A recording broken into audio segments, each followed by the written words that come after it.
your mind may be going, oh, this is the end of all of that, and this has no meaning, and all the rest of it. But in your complete surrender and let go, that may or may not be there afterwards. You may want to do it, you may not. That'll be so okay. It's ridiculous because of the beauty of what you discover. Yeah, you just got to let go of that gripping. You just got to let go and just let that free fall happen. It's a free fall, and just let that happen. And it's what all the training's for.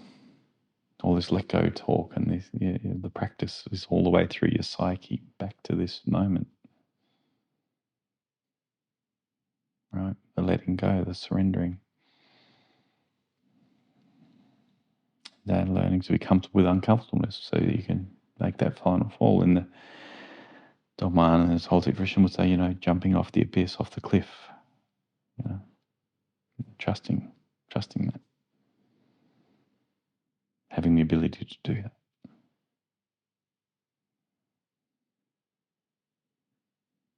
They have different ways of explaining it. So,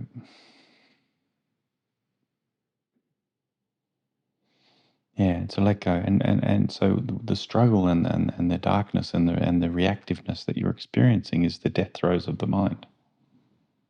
It's the death throes of the fraud. It's the death throes of Golem.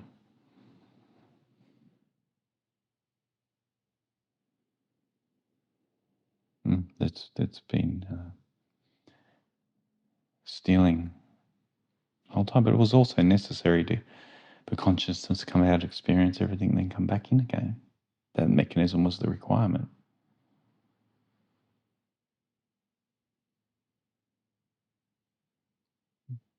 A whimsical requirement, but one nonetheless.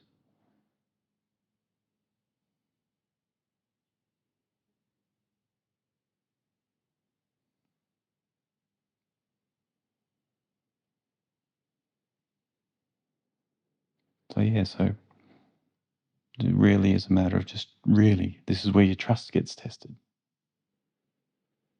You're just going to trust the deeper and let Golem's whispering be just that, and let it drop away and just fall.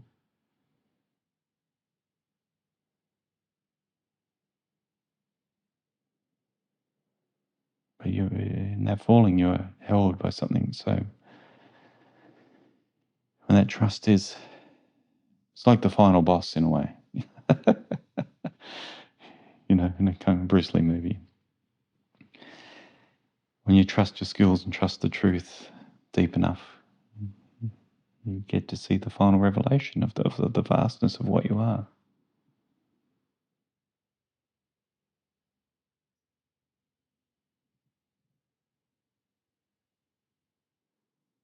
And then in that falling, there's one more step, but we'll talk about that when the time's right.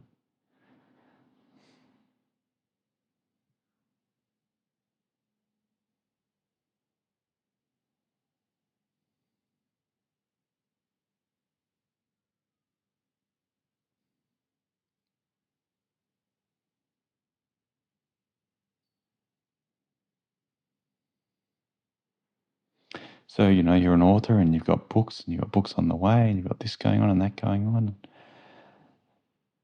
You have to understand that your mind may be going, oh, this is the end of all of that and this has no meaning and all the rest of it. But in your complete surrender and let go, that may or may not be there afterwards. You may want to do it, you may not. That'll be so okay. It's ridiculous because of the beauty of what you discover. But what your skill sets are in the world may just be so much more nourished and enjoyed from a non-attachment place. And whatever you actually do embark on, well, you'll be far more skilled at it because you're dealing with a whole new operating system now. It's like if you know a computer, like some of the first computers were 286s, 486s, prior to the Commodore 64s and everything. And everyone's running around with a 486 operating system and promoting to the world how wonderful they are.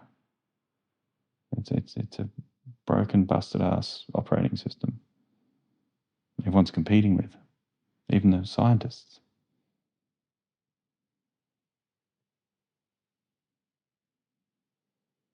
It's kind of hilarious once you find the other one, the true one, the real one.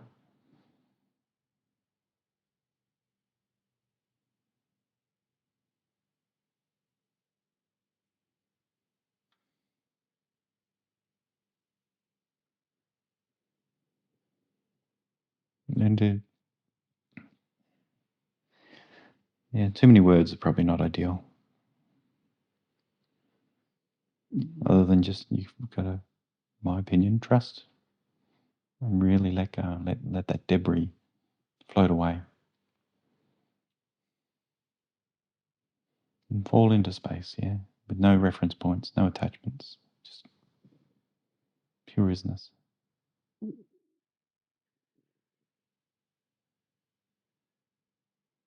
And accept the grief and sadness of losing a clumpy, broken ass old computer.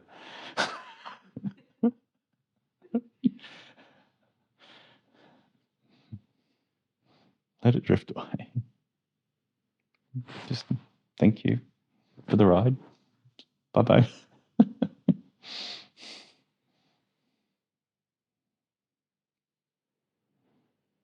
Thank you for that constricted experience.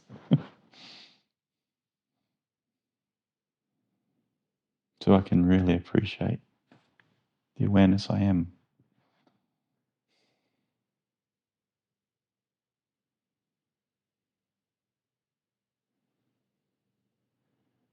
But I understand, even appreciate the awareness I am is a layer out. See, it's just the pure isness is all there is.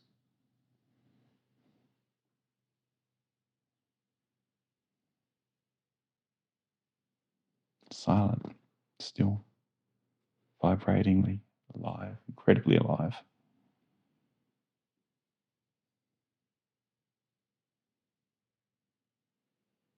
And samsara reveals itself.